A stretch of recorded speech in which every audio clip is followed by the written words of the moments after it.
প্রেত কথা। এখানে গল্প নয়, ঘটনা শোনানো হয়। সকলকে স্বাগত জানাচ্ছি প্রেত কথার 230 নম্বর এপিসোডে। এবং আজকের এপিসোডে রয়েছে দুটি ঘটনা। প্রথম যে ঘটনাটি রয়েছে, এই ঘটনাটি একটি অভিশপ্ত মূর্তিকে নিয়ে, এবং এই ধরনের ঘটনা খুব কম শোনানো হয়েছে। এবং যিনি পাঠিয়েছেন বাপন ভাই, তিনি এর আগেও প্রেত কথাকে বহু সুন্দর সুন্দর ভয়ানক ঘটনা উপহার দিয়েছেন। তাই আজকের এপিসোড অবশ্যই স্পেশাল। এবং দ্বিতীয় যে ঘটনা রয়েছে, ঘটনাটি বড়ই অদ্ভুত, বড়ই অলৌকিক। তাই জন্য আমি আগে থেকে এই ঘটনার কোনো কিছুই রিভিল করছি না। ছোট ঘটনা, কিন্তু সুন্দর ঘটনা, বেশ ভয় লাগবে। তো আজকে শুরু করছি প্রেত কথা 230 নম্বর এপিসোড। দেখতে দেখতে আমরা অনেকটা দূর এগিয়ে চলে এসেছি। আমরা কিন্তু 300তম এপিসোডের দিকে খুব সহজে এগিয়ে চলেছি। আমি গৌরব আছি, তোমাদের সঙ্গে সাউন্ডে রয়েছে সৌম্যদীপ, গ্রাফিক্সে অনিকেত। এবং প্রেত কথা একটি স্পটিফাই এক্সক্লুসিভ পডকাস্ট, অর্থাৎ প্রত্যেক শুক্রবার এবং রবিবার প্রেত কথার এপিসোড রাত 11টার সময় স্পটিফাইতে চলে আসে। তো চলে যাচ্ছি আজকের আমাদের প্রথম ঘটনায়। শুক্রবার এবং রবিবারের রাত মানেই ভয় পাওয়ার রাত উইথ গৌরব। নমস্কার গৌরব দা, আশা করি ভালো আছো। আমি বাপন দাস, কাকদ্বীপ হরিপুর থেকে লিখছি। আমি প্রেত কথার নিয়মিত শ্রোতা। আমার লেখা ঘটনা এর আগে 65, 71 এবং 219 নম্বর এপিসোডে শোনানো হয়েছিল। বেশি কথা না বাড়িয়ে চলে আসি ঘটনায়। একটি মূর্তির জন্য তিনটে মানুষের প্রাণ কিভাবে যেতে পারে? একই স্বপ্ন বারবার দেখলে কি হয়? মরে গেলে মানুষকে যেভাবে বাড়ির সামনে সাদা কাপড় গায়ে দিয়ে শুইয়ে রাখা হয়, সেইভাবে যদি স্বপ্নের মধ্যে কেউ নিজেকে নিজেরই বাড়ির সামনে মৃত অবস্থায় শুয়ে থাকতে দেখে বারবার, কি হবে তবে? আজকে শেয়ার করব আমার বন্ধু বাসুর সাথে বছর 2 আগে ঘটে যাওয়া একটি ব্যাখ্যাহীন ঘটনা, যেটা গত শীতেই ঘটে গেছে। আমার মাসির বাড়ির কাছে ওর বাড়ি। মাসির বাড়ি গিয়েই ওর সাথে আমার পরিচয় হয়েছিল। ওর বাড়ি আমার বাড়ির থেকে 6 ঘন্টা সময় লাগে যেতে। ওর থেকে ঘটনাটা ফোন কলেই শুনেছি। আমি হুবহু ওর ভাষাতেই ঘটনাটি তুলে ধরছি। শিয়ালদহ থেকে বনগাঁ লোকালে অফিস টাইমে যে কী পরিমাণ যাত্রীদের ভিড় হয় তা প্রায় সবারই জানা। সেদিন বিকেলবেলা আমি শিয়ালদা থেকে 5:55 ট্রেনটা ধরলাম। ট্রেনে এক ভদ্রলোকের সাথে আমার আলাপ হলো। ধীরে ধীরে জানতে পারলাম উনি বিভিন্ন মেলায় মূর্তি বিক্রি করে নিজের জীবিকা নির্বাহ করেন। আজ কলকাতা থেকে বিভিন্ন মূর্তি কিনে বাড়ি ফিরছেন। ওই মূর্তিগুলোই তিনি মেলায় বিক্রি করবেন। আমি আগ্রহী হয়ে একটি মূর্তি দেখতে চাইলাম। উনি আমাকে একটা অচেনা অজানা দেবী মূর্তি বের করে দেখালেন। মূর্তিটা সাদা পাথরের তৈরি, মাথার চুল পা পর্যন্ত নেমে এসেছে এলোমেলোভাবে। মূর্তিটার 7টা করে মোট 14টা হাত, অর্ধেক জিভ কাঁটা, কাঁটা জায়গা থেকে রক্তের চিহ্ন স্পষ্ট। মূর্তিটা আমার অদ্ভুত আর আজব লাগলো ঠিকই, কিন্তু আবার ভালোও লাগলো। এইসব মূর্তি টুর্তির ব্যাপারে আমার চিরকালের আগ্রহ। স্কুলে পড়াকালীনও পকেটে মানি জমিয়ে অসংখ্য মূর্তি কিনেছিলাম, কিন্তু এই মূর্তিটা সবচেয়ে ভিন্ন, বেশ ইন্টারেস্টিং। আমি ওনাকে মূর্তিটির মূল্য জিজ্ঞাসা করলাম। মূর্তিটির দাম উনি বলল 700 টাকা। আমি দাম কিছুটা কমিয়ে 500 টাকায় মূর্তিটা কিনতে চাইলে উনি বললেন যে না, হবে না। অগত্যা 700 টাকাতেই মূর্তিটা কিনতে হলো। ঘণ্টাখানেক পর উনি আমাকে বিদায় জানিয়ে চাঁদপাড়া স্টেশনে নেমে গেলেন। বনগাঁ যখন আমি নামি তখন 8টার বেশি বাজে। এক গাড়িতে সোজা 5 পোতা নেমে অন্ধকার রাস্তা দিয়ে বাড়ির দিকে হাঁটা দিলাম। মূর্তিটা বাড়িতে নিয়ে এসে কাউকে না দেখিয়েই আমার পার্সোনাল আলমারির এক কোণে গুছিয়ে রেখে আলমারির দরজা বন্ধ করে দিলাম। ঘটনাটা ঘটল সেদিন রাতেই। বনগাঁর 5 পোতা এলাকা, অর্থাৎ আমাদের বাড়ির এখানটায় প্রত্যেকের বাড়িঘর অনেকটা দূরে দূরে, ফাঁকা ফাঁকা ঘর বাড়ি, গ্রামাঞ্চল, জঙ্গল আচ্ছাদিত একটি গ্রাম। রাত 8টার পর কাউকেই আর বাড়ির বাইরে দেখা যায় না। খুব প্রয়োজন ছাড়া কেউ বাইরে বেরোয় না। রাত তখন 10:30। আমি রাতের খাবার খেয়ে বাইরে বেরিয়েছি হাত মুখ ধোয়ার জন্য। দূরের বাতাবি লেবু গাছের গোড়ায় অস্পষ্টভাবে কাউকে যেন দাঁড়িয়ে থাকতে দেখলাম। রাতের অন্ধকারে ভালোভাবে ঠাউর করতে পারলাম না যে কে দাঁড়িয়ে আছে। আমি একটু মাথা উঁচু করে মুখে জল দিয়ে কুলকুচি করার পর আবার লেবু গাছের দিকে তাকাতেই দেখলাম সেখানে কেউ দাঁড়িয়ে নেই। হয়তো অন্ধকারে ভুল দেখেছি এই ভেবে ঘরে ঢুকে গেলাম। কিন্তু আমার ভাবনা যে ভুল ছিল তা তখনও জানতাম না। আমাদের টিনের ঘর, তাই শীতকালে পুরো ঘরটাই সন্ধ্যার পর ভীষণ ঠান্ডা হয়ে যায়। আমি ঘরে ঢুকে দরজা দিয়ে দিলাম। মা বাবা আগেই খেয়ে শুয়ে পড়েছিল নিজেদের রুমে। আমি আমার রুমে ঢুকে রুমের দরজা লক করতে যাব এমন সময় আমাদের বাড়ির টিনের চালে কান ফাটানো একটা আওয়াজ হলো। কেউ যদি আকাশ থেকে 50 কেজি ওজনের ইট চালের উপর ফেলে তাহলে যেমন আওয়াজ হওয়ার কথা, প্রায় তেমনই একটি আওয়াজ হলো। ভীষণ আওয়াজ, এতই আওয়াজ হলো যে মা বাবা উঠে বাইরে বেরিয়েছে দেখবার জন্য যে কিসের আওয়াজ। আমিও টর্চ নিয়ে বাইরে বেরিয়ে এলাম, কিন্তু কাউকে কোথাও দেখলাম না। এবং ওই আওয়াজ যখন হয়েছে বুক হিম হয়ে গেছে। সেই সময় এত রাতে হাড় কাঁপানো শীতে কারো তো বাইরে ঘোরাঘুরি করার কথা নয়। আমাদের এখানে চোর ডাকাতেরও উৎপাত হয়নি কখনো, তাহলে এমনটা কি করতে পারে? বাইরে দাঁড়িয়ে এসব ভাবতে ভাবতে আমার গায়ে কাঁটা দিয়ে উঠল। আমি মা বাবাকে নিয়ে ঘরে ঢুকে গেলাম এবং নিজের রুমে পুরো বিষয়টা ভাবতে ভাবতে একসময় ঘুমিয়ে পড়লাম। রাত 2:40। একটা অদ্ভুত আর হাড় হিম করা স্বপ্ন দেখে আমার গভীর ঘুমটা ভেঙে গেল। স্বপ্নে নিজের বাড়ির সামনে নিজেকেই মৃত ও শায়িত অবস্থায় দেখলাম। আমার মৃতদেহের পাশে রাখা আছে ট্রেনে বসে কেনা আমার সেই অজানা মূর্তিটি। আর আমাদের চারিপাশে কেউ কোথাও নেই, যেন পৃথিবীর সকল মানুষ উধাও হয়ে গেছে। শুধু আমার মৃতদেহ আর তার পাশে সেই মূর্তি, চারিদিক জনশূন্য। এরকম একটা অদ্ভুত আর আজব স্বপ্ন দেখার পর আমার আর ঘুম হলো না। বাকি রাতটুকু ইউটিউবে ভিডিও দেখে কাটাবো ঠিক করলাম, কিন্তু 4:30 পর ঘুমের চোখ লেগে এলো। আমি ঘুমিয়ে পড়লাম। সকাল 6টার সময় মায়ের ডাক শুনে উঠে বসলাম। মা জানালো মায়ের মাসির দেওর ভোরবেলা মারা গেছেন এবং তিনি স্বাভাবিকভাবেই মারা গেছেন, তাই মা আর বাবা সেখানে যাচ্ছে। আমি যাব কিনা জিজ্ঞাসা করায় আমি রাজি হলাম না। অতঃপর মা বাবা বিকেলের মধ্যে ফিরবে বলে চলে গেল। মা বাবা বিকেলের মধ্যে ফিরে এলো। সেদিনই রাতে আবার আগের দিনের মতো একই স্বপ্ন দেখে ঘুম ভেঙে গেল। না, ঠিক একই স্বপ্ন বলা চলে না। এবারে আমার লাশের পাশে বসেছিল এক বৃদ্ধ। মুখ দেখে চিনতে পারলাম। এবার আমার লাশের পাশে বসেছিল আমার মায়ের দেওর। একেবারে নর্মাল আর স্বাভাবিক মানুষের মতোই উনি বসেছিলেন আমার লাশের দিকে তাকিয়ে। আর তার পাশেই পড়ে আছে আমার কেনা সেই মূর্তিটি। আমি এবার বেশ ভয় পেয়ে গেলাম। একটা অজানা আতঙ্ক যেন আমাকে ঘিরে ধরেছে। আমি মা বাবাকে ডাকলাম। ওনাদের ডেকে ওনাদের সাথে ঘুমোতে চাওয়ায় ওনারা অবাক হলেন। কারণ জিজ্ঞাসা করাতে আমি বললাম, এমনি ঘুম আসছে না, ভাবলাম তোমাদের সাথে ঘুমলে হয়তো ঘুম আসবে তাই। বাবা বললেন, ঠিক আছে আয় আমাদের পাশ দিয়ে শুয়ে পড়। আমি গিয়ে বাবার পাশে শুয়ে পড়লাম। ভোর 5টার দিকে ঘুম ভাঙল কান্নার আওয়াজে। আমাদের বাড়ি থেকে কিছুটা দূরেই রামদের বাড়ি। রামের দাদু মারা গেছে ভোরবেলা, তাই রামের মা কান্না করছে। ভালো মানুষটা হার্ট অ্যাটাকে মারা গেলেন, অথচ তার কখনোই কোনো হার্টের সমস্যা ছিল না। সেই দিনই দুপুরবেলা আমাদের 2টো ছাগলের মৃতদেহ পাওয়া গেল আমাদের বাড়ির পিছনের জঙ্গলে।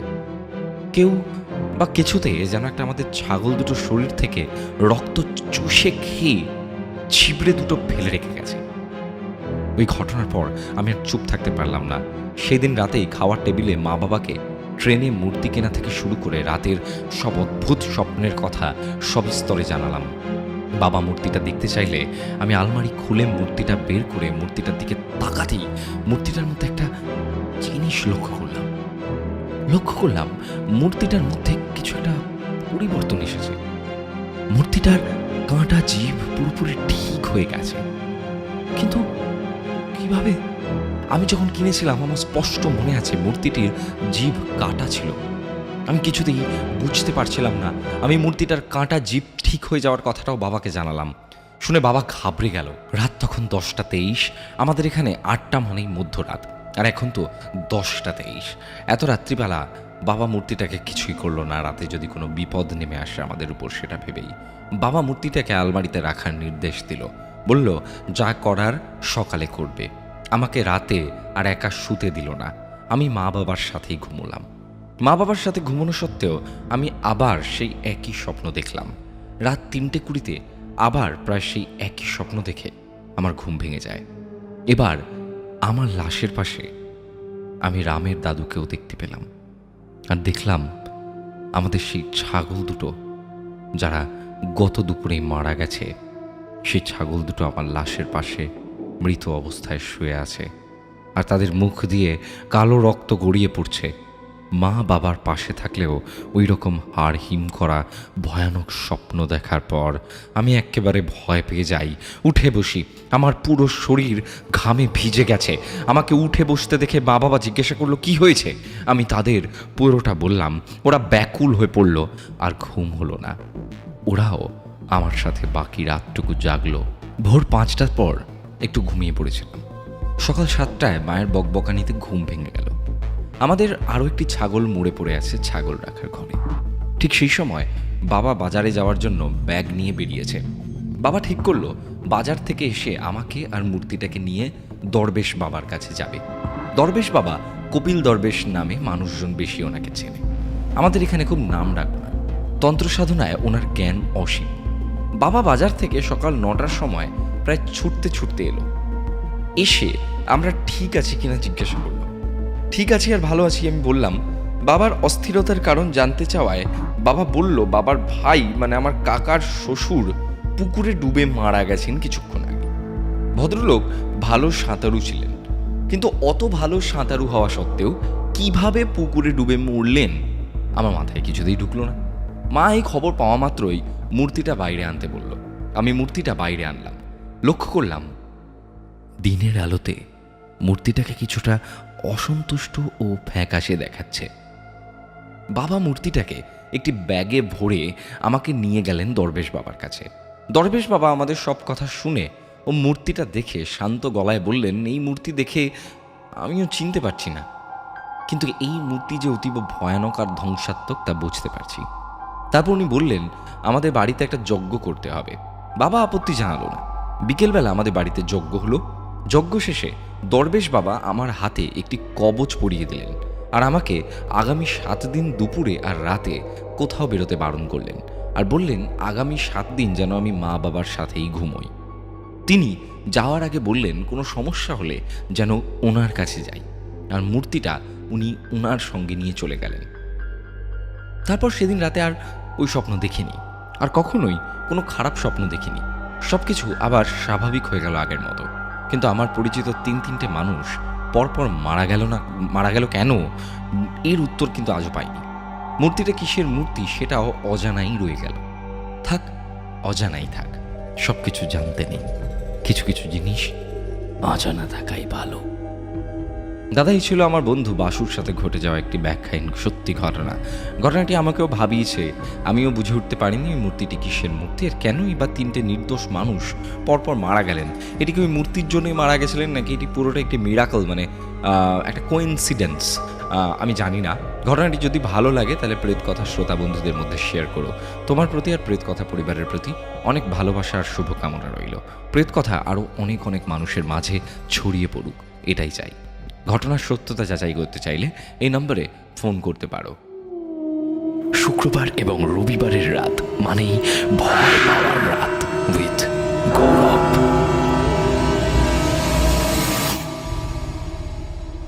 অসাধারণ একটি ঘটনা, কিন্তু অনেকদিন বাদে বাপন ভাইয়ের কাছ থেকে শুনলাম। বাপন ভাই এর আগেও আমাদেরকে বহু সুন্দর সুন্দর ঘটনা উপহার দিয়েছেন, এবং বাপন ভাই আবার অনেক দিন বাদে আমাদেরকে একটি দারুণ ঘটনা উপহার দিয়েছেন, এবং আশা করছি ঘটনাটি সকলের ভালো লেগেছে।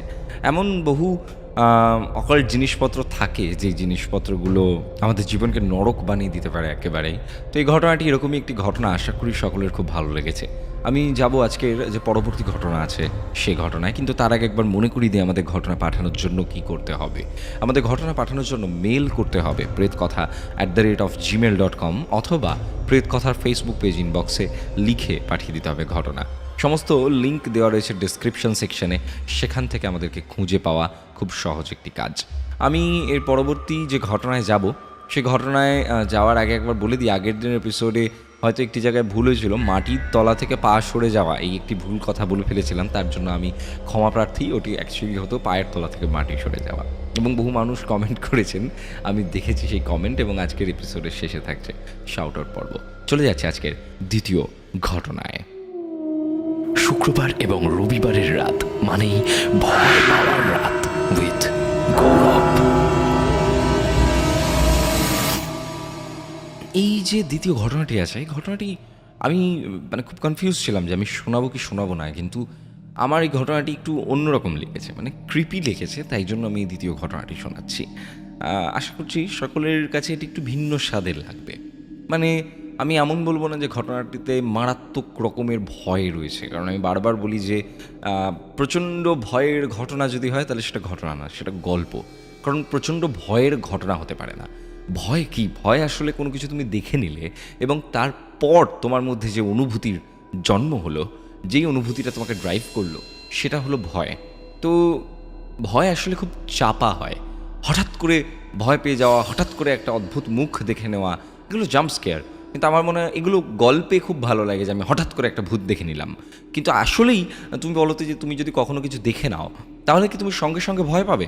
না, তোমার ব্রেনে গিয়ে সেটা প্রসেস হবে, তুমি বুঝতে পারবে, তারপর গিয়ে সেটা তোমার মধ্যে রিফ্লেক্ট করবে, এবং সেটা হলো অ্যাকচুয়ালি ভয়। তো আমার মনে হয় সত্যি ভৌতিক ঘটনা যেগুলো হয় সেগুলো কিন্তু মারাত্মক যে ভয় পেয়ে যাবে ওরকম কিছু নয়। খুব অলৌকিক জিনিসপত্রের ঘটনার মধ্যে থাকে, অনেক প্রশ্ন লুকিয়ে থাকে, অনেক উত্তর লুকিয়ে থাকে। এবং এই যে ঘটনাটি, এই ঘটনাটিও কিন্তু অনেকটা সেরকমই। যে আমাকে যিনি ঘটনা পাঠিয়েছেন তার নাম তিব্বত ঘোষ। নমস্কার দাদা, আমি তিব্বত মালদা জেলা থেকে বলছি। আমি তোমার প্রেতকথা চ্যানেলের অনেক বড় ভক্ত, অনেকদিন ধরেই প্রেতকথার সাথে যুক্ত আছি। এর আগেও আমি তোমাকে একটি ঘটনা পাঠিয়েছিলাম, কিন্তু তোমার অতটা পছন্দ হয়নি, তাই আরেকবার একটি নতুন ঘটনা পাঠাচ্ছি। এই ঘটনাটি ঘটেছে আমার ঠাকুমার সাথে, এবং তার কাছেই আমি ঘটনাটি জানতে পারি। এই ঘটনা যখন হয় তখন আমার ঠাকুমার বয়স একটু কম। আগেই বলে রাখা ভালো যে ঠাকুমা যেখানে থাকতেন, মানে তার বাপের বাড়ি ছিল বাংলাদেশে। তো তার বাড়ির পিছনে ছিল বিশাল একটা বাঁশঝাড়, এবং ওনার বাড়িতে থাকতেন ওনার বাবা মা, দুই ভাই এবং উনি নিজে। একদিন দুপুরে ওনার বাবা বাইরে কাজের সূত্রে যান, এবং ওনার মা পুকুরে চলে যান কাপড় কাচতে। তখনকার দিনে গ্রামের মানুষজন যেমন হতো নর্মালি আর কি। তো তার দুই ভাই যারা ছিল, ওরা গেছিল ওদের বন্ধুর বাড়িতে ঘুরতে, এবং বাড়িতে কার্যত ঠাকুমা একা ছিলেন। তো দুপুরবেলার সময় তিনি দরজা বন্ধ করে ঘরে শুয়েছিলেন। এমন সময় হঠাৎ করে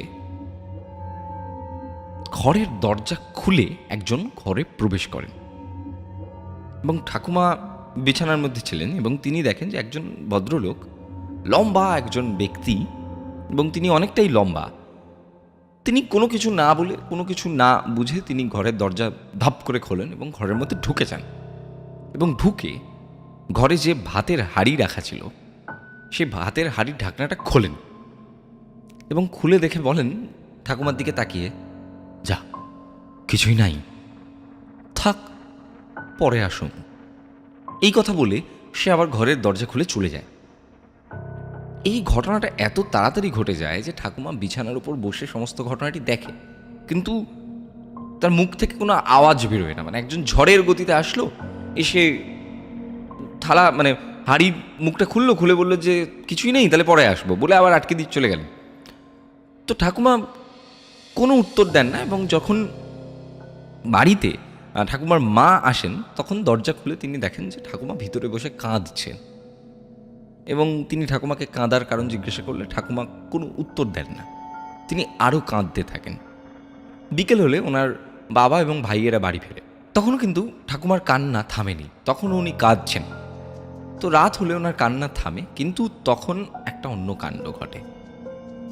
রাত্রিবেলা খাওয়া দাওয়ার আগে ঠাকুমা বাড়ির বাইরে বেরোন, এবং বাইরে বেরিয়ে তিনি আর ঘরে আসেন না। অনেকক্ষণ ধরে তিনি বাইরে। তো ঠাকুমার মা বাবা দুজনে বলেন যে কী হলো, মেয়ে কোথায় গেল? তো তারা বাইরে বেরোন, বাইরে বেরিয়ে দেখেন একটা অদ্ভুত কাণ্ড। দেখেন ওনার বাড়ির বাইরে যে নিম গাছটা ছিল, সেই নিম গাছের উপরে চড়ে ঠাকুমা একটা নিম গাছের ডালে বসে পা হেলাতে হেলাতে গান করছে, এবং সেই গান কোনো উচ্চারণ না, গুনগুন করে, যেমন ধরো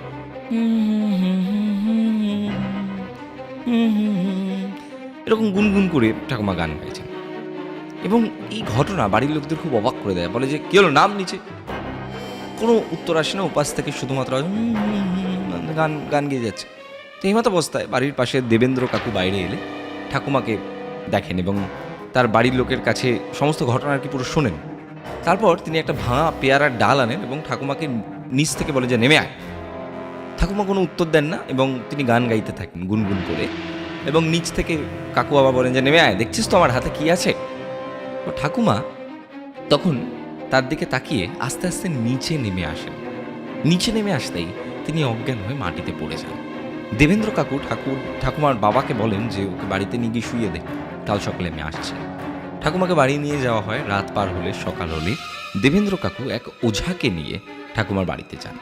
ওঝা ঠাকুমাকে দেখে বলেন যে ওনাকে খারাপ নজর, ওনার ওপর কোনো খারাপ নজর পড়েছে। তো এই বলে তিনি একটা তাবিজ দেন ঠাকুমাকে এবং বলেন যে আর কোনো চিন্তা নেই, যে এবং যাতে এই তাবিজ কোনো খোলা না হয় যেন কখনো। তারপর থেকে ঠাকুমার সাথে আর কখনো এরকম ঘটনা ঘটেনি। তো এই ছিল ঘটনা, সাজিয়ে লিখতে পারিনি, তবুও ভালো লাগলে পড়ে শুনিও। মালদা থেকে ফোন নাম্বার দিয়েছেন। শুক্রবার এবং রবিবারের রাত মানেই ভয় পাওয়ার রাত উইথ গৌরব। আশা করছি ঘটনা খুব ভালো লেগেছে। আমার কিন্তু বেশ ভালো লেগেছে। আজকের এপিসোডের দুটি ঘটনাই আমার বেশ পছন্দ হয়েছে। এবং আজকে চলে যাবো আমাদের শাউট আউট সেকশনে, অর্থাৎ যারা আগের দিনের এপিসোডে কমেন্ট করেছেন তাদের এপিসোডে, এবং পরবর্তী এপিসোডে পসিবলি আমরা তানভীর নিউটন ভাইয়ের এপিসোড করছি। তো পরের এপিসোড অবশ্যই খুব স্পেশাল এপিসোড। আগে থেকে এই সারপ্রাইজটা আমি রিভিল করে দিলাম আর কি।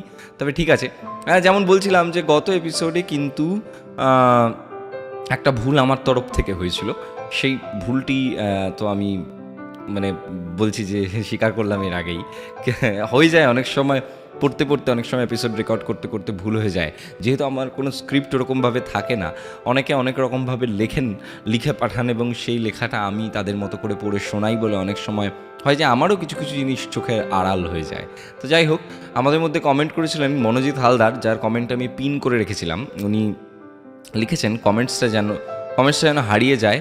ভাই আমি জম্মু থেকে শুনছি, গত কয়েকদিন হলো একটু ডিউটির চাপ এপিসোড শোনা হয়নি আমার, বাট আজ বসে পড়েছি আবারও সেই খোলা আকাশের নিচে অন্ধকারাচ্ছন্ন রাত্রে কানে ইয়ারবাডস দিয়ে।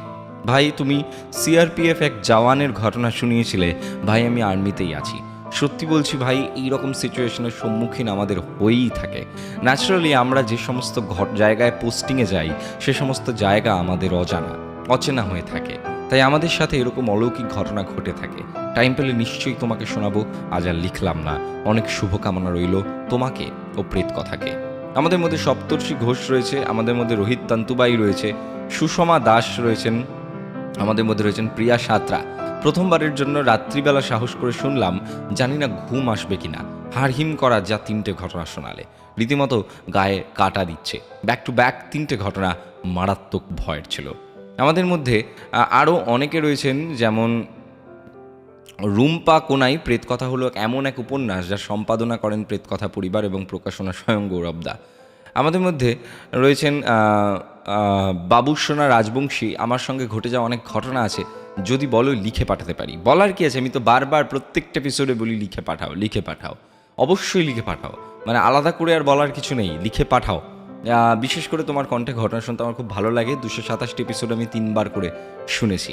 আমাদের মধ্যে রয়েছেন সুস্মিতা সোম, গৌতম বিশ্বাস, অর্চনা মণ্ডল। আমাদের মধ্যে রয়েছেন সুব্রত পাল। আমাদের মধ্যে রয়েছেন আনাস আহমেদ, কোয়েল কোলে। আমাদের মধ্যে রয়েছেন দেবশ্রী বিশ্বাস, অবুজ বালক। আমাদের মধ্যে রয়েছেন অর্পিতা বৈরাগী। এছাড়া আমাদের মধ্যে রয়েছেন রানেশ। অনেকেই বলছেন আগের দিনের এপিসোডে 3 নম্বর ঘটনাটা খুব ভালো লেগেছে।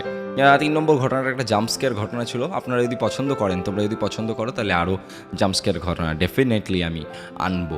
আজকের মতো আমি গেলাম, আবার কথা হচ্ছে নেক্সট এপিসোডে, 231 নম্বর এপিসোডে। প্রত্যেক শুক্রবার এবং রবিবার রাত ঠিক 10টার সময় প্রেত কথার অফিসিয়াল ইউটিউব চ্যানেল এবং রাত 11টার সময় স্পটিফাইতে প্রেত কথার এপিসোড আসতে থাকে।